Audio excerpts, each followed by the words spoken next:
Frédéric Valentiche. Le cas du plus jeune pilote a disparu lors d'une observation des ovnis en Australie en 1978. C'est arrivé le 21 octobre 1978.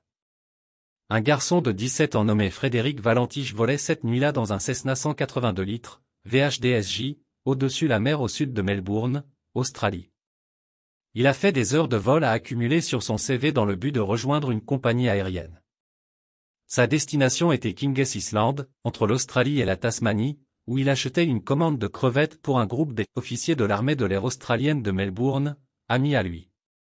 À 19h06 dans l'après-midi, il signale sur le détroit de Bass par radio un ovni avec des lumières blanches, une forme métallique allongée et des lumières vertes, mais le contact radio est interrompu. Ni l'épave ni son corps n'ont jamais été retrouvés, malgré une recherche intensive par ses amis de la Royal Australian Air Force and Maritime Service. Valentiche, Melbourne, ici Delta Sierra Juliette.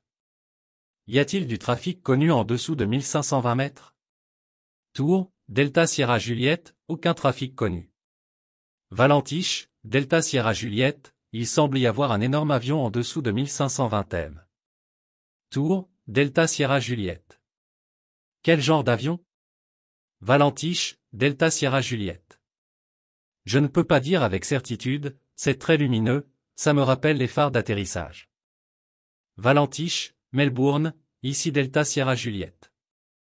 L'avion vient de me survoler à environ 300 mètres au-dessus. Tours, Delta Sierra Juliette, est-ce vraiment un si gros avion? Valentiche, Je ne peux pas dire avec certitude à cause de la vitesse à laquelle il vole. Y a-t-il une activité de l'armée de l'air dans la région? Tours, Delta Sierra Juliette, aucune activité connue dans la région.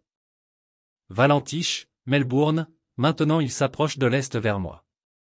On dirait qu'il joue, il m'a survolé, 2 ou 3 fois, à une vitesse que je n'ai pas pu déterminer. Tours, Delta Sierra Juliette, quel est ton niveau actuel? Valentiche, mon niveau est de 4500 mètres, 4500. Tours, Delta Sierra Juliette, pouvez-vous confirmer que vous ne pouvez pas identifier l'appareil? Valentiche, affirmatif. Tours, Delta Sierra Juliette, compris. Moins d'une demi-minute plus tard, le pilote communique à nouveau avec la tour de Melbourne, faisant le constat clair que ce qu'il voyait n'était pas un avion. Valentiche, ce n'est pas un avion, c'est... Micro ouvert 2 secondes. Tours, Delta Sierra Juliette, pouvez-vous décrire l'appareil?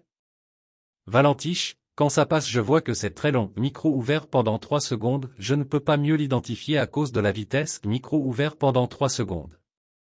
C'est devant moi en ce moment, Melbourne. Tours, Delta Sierra Juliette, compris, et quelle serait la taille de l'objet? Valentiche, semble être stationnaire. En ce moment, je suis en orbite et il fait la même chose sur moi. Il a une lumière verte et semble métallique. C'est très lumineux. Ouvrir le microphone pendant 5 secondes. A disparu. Tours, Delta Sierra Juliette, l'avion est-il toujours avec vous? Valentiche, Delta Sierra Juliette, c'est. Micro ouvert pendant 2 secondes, approche maintenant du sud-ouest. Il semble que le moteur ne réponde pas. Il compose le 23, 24 et échoue. Tours, Delta Sierra Juliette, compris, quelles sont vos intentions? Valentiche, mon intention est d'aller à King's Island. Cela continue de voler au-dessus de moi, micro ouvert pendant 2 secondes. Il me survole mais ce n'est pas un avion. Ouvrir le microphone pendant 17 secondes. Il n'y a pas eu de conclusion officielle sur le bruit étrange qui a été entendu et qui a interrompu la dernière phrase du pilote.